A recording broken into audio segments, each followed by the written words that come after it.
तुमच्या समस्या खऱ्या आहेत, तुमचं दुःख देखील खरं आहे, पण त्या समस्या एकीकडे आणि त्यावर एक्स्ट्रा ज्या कल्पना आहेत, ज्या तुमचं मन तयार करतंय, ते खरं नाहीये मित्र.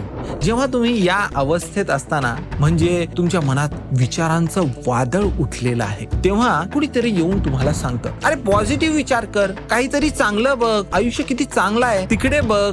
आणि तुम्हाला काय वाटतं? तुम्ही म्हणता, अरे ते सगळं ठीक आहे रे, पण तुला माझं दुःख नेमकं काय ते कसं कळणार? तुम्ही तुमच्या विचारांच्या स्तरावर जाऊन त्या विचारांशी लढू शकत नाही मित्र. हे एक अत्यंत गहन सत्य आहे, हे मान्य करावंच लागेल. मनाच्या स्तरावरची समस्या ही मनाच्याच स्तरावर जाऊन सुटत नसते, त्यासाठी मनाच्याही पलीकडे जावं लागतं. आता मला कधीच नोकरी मिळणार नाही, मी अपयशीच आहे, लोक काय म्हणतील, बायकोला, आई वडिलांना मी काय सांगू, माझं आयुष्यच संपलंय. बघता बघता या मनाने त्याच्या एका समस्येचे 50 राक्षस त्याच्या समोर उभे केले. 7 दिवस जर नियमितपणे तुम्ही हे केलत ना, तर तुम्ही स्वतःच म्हणाल, आयुष्य तितकं वाईट नव्हतंच, माझ्या मनानेच ते वाईट बनवलं होतं.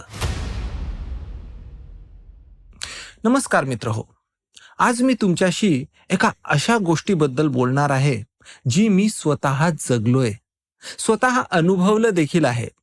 पण त्याआधी मला एक गोष्ट तुम्हाला विचारायची आहे. अगदी प्रामाणिकपणे सांगा की तुम्हाला सध्या असं वाटतंय का की तुमच्या आत काहीतरी बिघडलंय?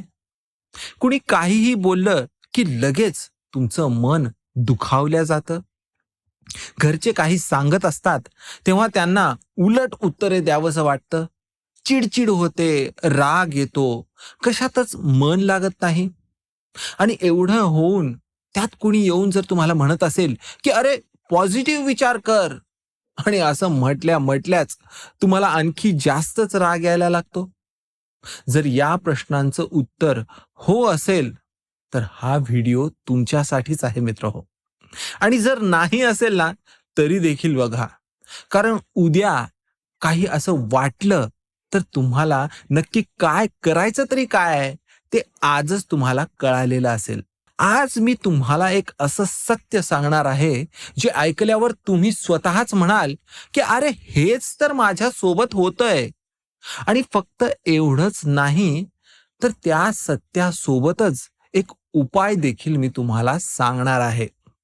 पण तो उपाय ऐकून तुम्ही म्हणाल की बस इतकंच इतकंच होतं, हे इतकं सोपं आहे.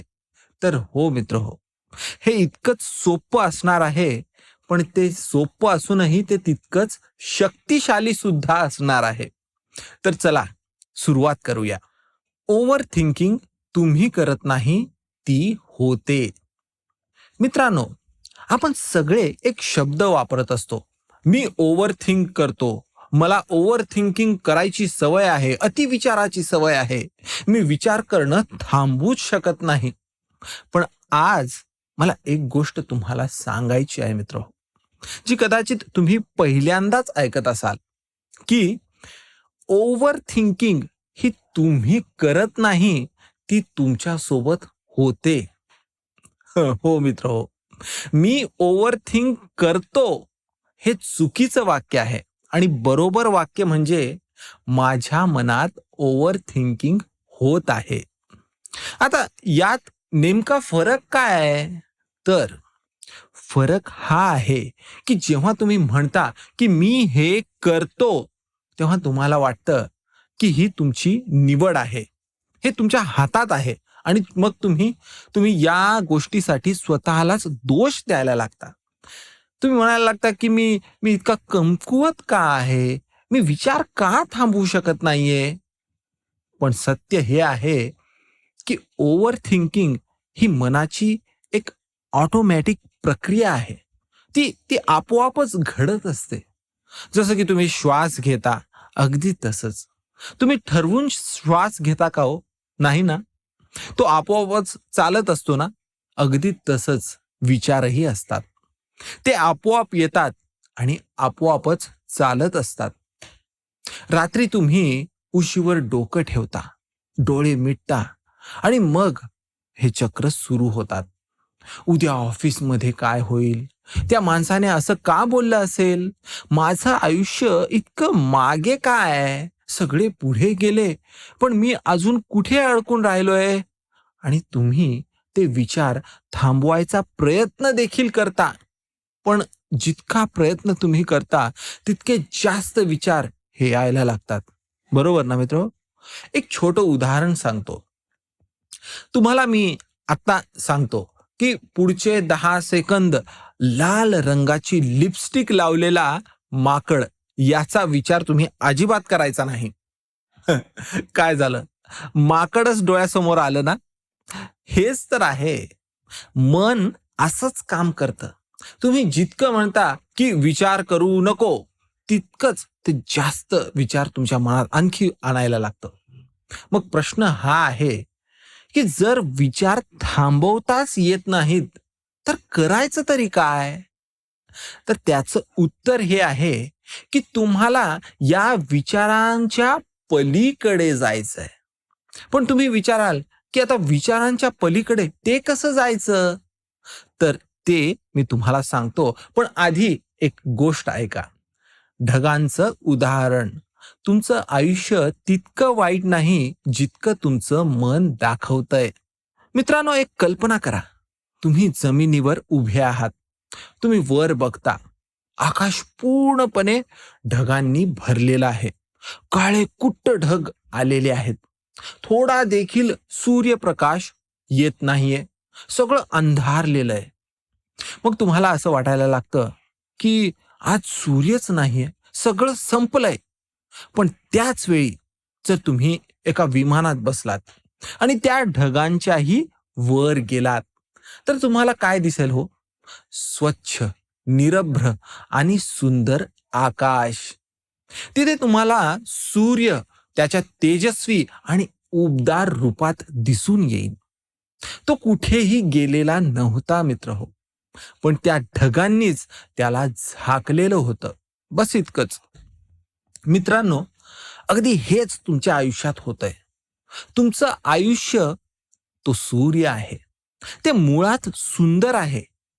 पण तुमच्या मनातले जे विचार आहेत, म्हणजे ओव्हर थिंकिंग, भीती, राग, निराशा, ह्या गोष्टी म्हणजे ते ढग आहेत. आणि त्या ढगामुळेच तुम्हाला तुमचं स्वतःचंच आयुष्य दिसत नाहीये. आणि सगळ्यात महत्वाचं म्हणजे तुमचं आयुष्य तितकं वाईट नाही, जितकं तुमचं मन तुम्हाला दाखवतंय. हे वाक्य पुन्हा ऐका. डोळे मिटून ऐका. तुमचं आयुष्य तितकं वाईट नाही, जितकं तुमचं मन तुम्हाला दाखवतंय. आता कदाचित तुम्ही म्हणाल, पण माझ्या समस्या तर खऱ्या आहेत. माझं दुःख खरं आहे. ते तर मला सरळ समोर दिसतंय. हो मित्र हो, मान्य आहे. तुमच्या समस्या खऱ्या आहेत. तुमचं दुःख देखील खरं आहे. पण त्या समस्या एकीकडे आणि त्यावर एक्स्ट्रा ज्या कल्पना आहेत, ज्या तुमचं मन तयार करतंय, ते खरं नाहीये मित्र हो. एक खरी गोष्ट सांगतो. एका माणसाला कामावरून काढून टाकण्यात आलं. आता आता इथे खरी समस्या काय आहे? तर नोकरी गेली. बरोबर ना? पण त्याच्या मनाने इथे काय केलं हो? आता मला कधीच नोकरी मिळणार नाही. मी अपयशीच आहे. लोकं काय म्हणतील? बायकोला, आई-वडिलांना मी काय सांगू? माझं आयुष्यच संपलंय. बघता बघता या मनाने त्याच्या एका समस्येचे 50 राक्षस त्याच्या समोर उभे केले आणि तो माणूस अशा 50 राक्षसांशी लढत बसला, जे कधी अस्तित्वात देखील नव्हते हो. हेच आपल्या सगळ्यांसोबत होत असतं. मन एक परिस्थिती घेतं आणि तिचे 100 वर्स्ट केस सिनारिओज तयार करत असतं आणि आपण त्या सिनारिओज मध्येच जगायला लागतो, जे अस्तित्वातच नाहीयेत किंवा जे अजून घडले देखील नाहीयेत. मग प्रश्न तोच, हे ढग हटवायचे तरी कसे? पॉझिटिव्ह विचार का काम करत नाहीत? आता इथे एक महत्वाचा मुद्दा आहे. जेव्हा तुम्ही या अवस्थेत असताना म्हणजे तुमच्या मनात विचारांचं वादळ उठलेलं आहे, तेव्हा कुणीतरी येऊन तुम्हाला सांगतं, "अरे पॉझिटिव्ह विचार कर, काहीतरी चांगलं बघ, आयुष्य किती चांगलं आहे, तिकडे बघ." आणि तुम्हाला काय वाटतं हो? तुम्ही म्हणता, "अरे ते सगळं ठीक आहे रे, पण तुला माझं दुःख नेमकं काय आहे, ते कसं कळणार?" बरोबर ना? मलाही असंच वाटायचं. कुणी पॉझिटिव्ह बोललं, की लगेच चिड यायची. पण आज मी तुम्हाला सांगतो, की ती चीड का येते? ती चीड तुम्हाला येते कारण तुम्ही जिथे उभे आहात ना, तिथून पॉझिटिव्ह विचार करणंच शक्य नाही. ते अनरिअलिस्टिक आहे. आता इथे एक उदाहरण मी तुम्हाला देतो. कल्पना करा, की तुम्ही एका खोल खड्ड्यात पडलाय. हा खड्डा अगदी 20 फूट खोल आहे. तिथे अंधार झालेला आहे आणि हळूच कुणीतरी वरून ओरडतंय आणि तुम्हाला म्हणतंय, की "अरे, इथे किती छान ऊन पडलंय. बघ ना, एन्जॉय कर ना या उन्हाला. किती सुंदर आहे." मग अशा परिस्थितीत तुम्हाला काय वाटेल हो? "अरे, आधी मला वर तरी येऊ दे ना. मग मी ऊन बघेन." हेच ते कारण आहे. जेव्हा तुम्ही ओव्हर थिंकिंगच्या या खड्ड्यात असताना, तेव्हा पॉझिटिव्ह विचार कर, हे वरून ओरडल्यासारखंच आहे. तुम्हाला पॉझिटिव्ह विचार करण्यासाठी आधी त्या खोल खड्ड्यातून बाहेर तरी यावं लागेल ना. मग प्रश्न येतो, की इथून बाहेर यायचं कसं? तुम्ही तुमच्या विचारांच्या स्तरावर जाऊन त्या विचारांशी लढू शकत नाही मित्रहो. हे एक अत्यंत गहन सत्य आहे. हे मान्य करावंच लागेल. मनाच्या स्तरावरची समस्या ही मनाच्याच स्तरावर जाऊन सुटत नसते. त्यासाठी मनाच्याही पलीकडे जावं लागतं.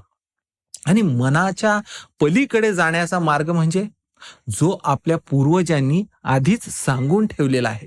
जो प्रत्येक धर्मात, प्रत्येक मानसशास्त्रातलं महत्वाचं शस्त्र म्हणून मानल्या गेलेला आहे. हा मार्ग म्हणजे ध्यान आणि त्याला मेडिटेशन असं म्हणतात. ध्यानामागचं विज्ञान आणि एक अदृश्य कवच. मित्रांनो, ध्यान म्हणजे नेमकं काय? हा प्रश्न तुम्हाला कधी ना कधी तर पडलाच असेल ना? तर हे ध्यान करणं म्हणजे विचार थांबवणं असा त्याचा अर्थ होत नाही. ध्यान म्हणजे विचारांच्याही पलीकडे जाणं. एका अशा जागी पोहोचणं जिथे विचार तर आहेत, पण तुम्ही त्या विचारांचे गुलाम नाही आहात. जसं रस्त्यावरून गाड्या जातात, पण तुम्ही फुटपाथवर शांतपणे उभे आहात. तुम्ही गाड्या बघता, पण त्या गाड्या तुमच्या अंगावरून जात नाहीत. कारण कारण तुम्ही एका फुटपाथवरून सेफली त्यांच्याकडे पाहताय.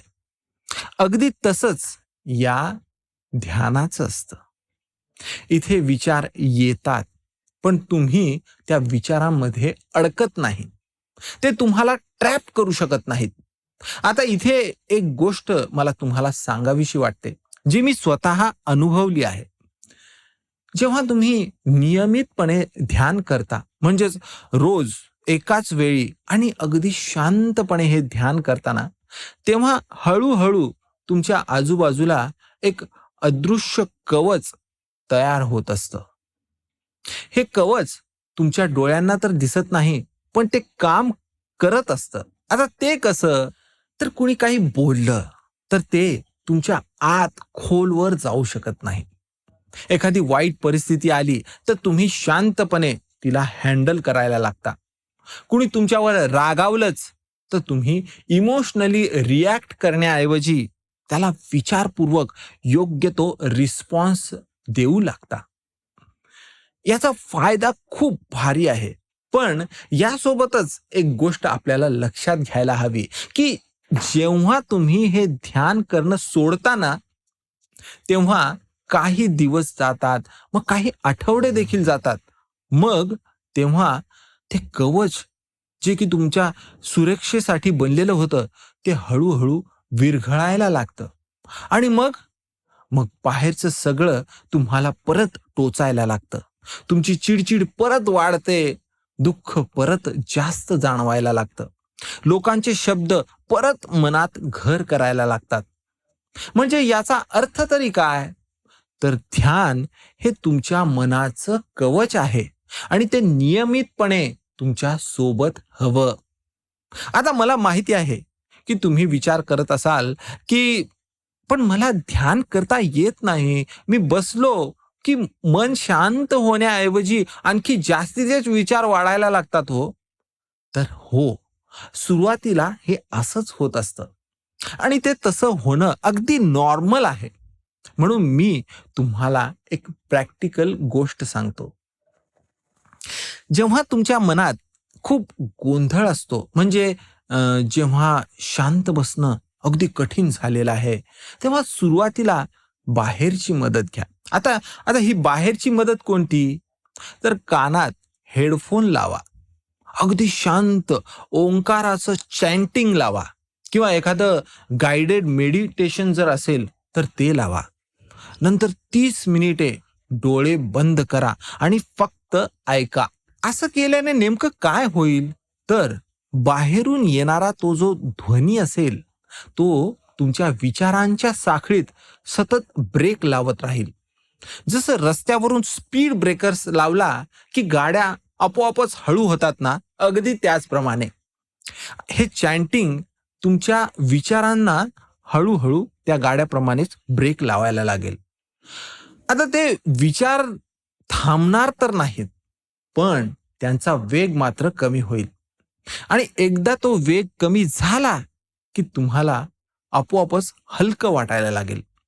पहिल्या दिवशी थोडंसं हलकं वाटेल, मग दुसऱ्या दिवशी आणखी, तिसऱ्या दिवशी तुम्हाला जाणवेल, की अरे, आज कोणी काहीतरी बोललं, पण ते माझ्या मनाला इतकं लागलं नाही. आणि हीच ती सुरुवात आहे मित्रहो.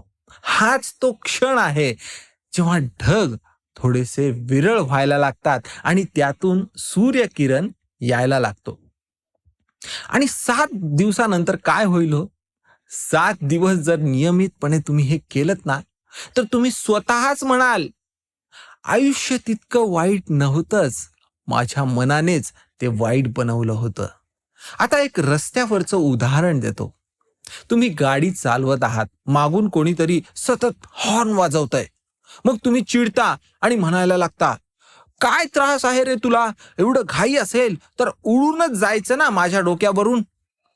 पण मग तुम्हाला कळतं, की त्या गाडीत एक माणूस आहे, ज्याच्या घरचं कुणीतरी हॉस्पिटलमध्ये ॲडमिट आहे आणि त्याला तातडीने तिथं पोहोचायचंय.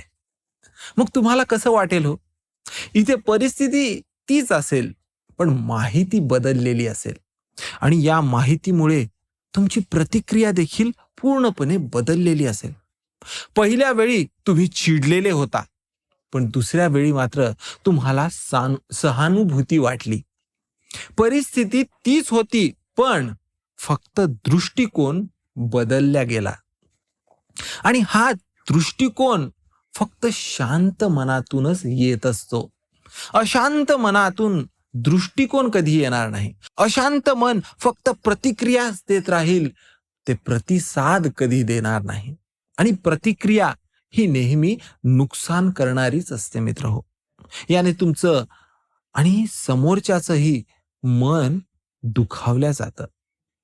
पण ध्यान तुम्हाला या प्रतिक्रियेतून प्रतिसादाकडे नेत असतं. रिॲक्ट ऐवजी ते तुम्हाला रिस्पॉन्ड करायला शिकवतं मित्र. 7 दिवसांचं आव्हान. मित्रांनो, मी आज तुम्हाला कुठलं मोठं तत्वज्ञान सांगितलं नाही किंवा कुठली क्लिष्ट पद्धत देखील सांगितलेली नाही. मी फक्त एकच गोष्ट सांगितलेली आहे. तुमच्या मनाच्या पलीकडे एक शांत, सुंदर जागा आहे आणि तिथे पोहोचण्याचा मार्ग म्हणजे ध्यान. आता मी तुम्हाला एक छोटंसं आव्हान देतो. पुढचे फक्त 7 दिवस दररोज रात्री झोपण्यापूर्वी मोबाईल बंद करा आणि 20 ते 30 मिनिटं शांत बसा. ओंकारची चॅन्टिंग ऐका किंवा फक्त श्वासावरच लक्ष केंद्रित करायला लागा. आणि शक्य असेल तर दिवसातून पुन्हा एकदा सकाळी किंवा दुपारी हे करा. मग 7 दिवसानंतर तुम्हीच ठरवा की पुढे चालू ठेवायचं की नाही. पण मला पूर्ण खात्री आहे, 7 दिवसानंतर तुम्ही स्वतःच म्हणाल की हे मला आधीच का कळालं नाही. कारण ध्यानाने तुमचं आयुष्य बदलत तर नाही, तर ध्यानाने तुमचा दृष्टिकोन बदलत असतो. आणि जेव्हा दृष्टिकोन बदलतो ना, तेव्हा तेच आयुष्य सुंदर दिसायला लागतं, जे आधी खूप भयंकर वाटत होतं. हे ढग हटवा मित्रांनो. आकाश नेहमीच स्वच्छ आहे. सूर्य नेहमी तिथेच आहे. तुम्हाला फक्त ढगांच्याही वर जायचं आहे आणि तिथे पोहोचण्याचं विमान हवं, आणि ते विमान म्हणजे ध्यान. मित्रहो, जर तुम्ही देखील हा चॅलेंज पार पाडणार असाल, तर कमेंटमध्ये 7 दिवस असं लिहा आणि 7 दिवसानंतर परत या आणि सांगा की तुमच्यात काय काय बदल झालेत. मी वाट बघतोय मित्रहो. तुम्ही एकटे नाही आहात. आपण सगळेच या प्रवासाचा हिस्सा आहोत. फक्त एकमेकांना साथ द्यायची आहे आणि खूप खूप प्रेम द्यायचं आहे. धन्यवाद मित्रहो. पुन्हा भेटूया पुढच्या व्हिडिओमध्ये. तोपर्यंत स्वतःची काळजी घ्या, शांत राहा आणि ध्यान करा.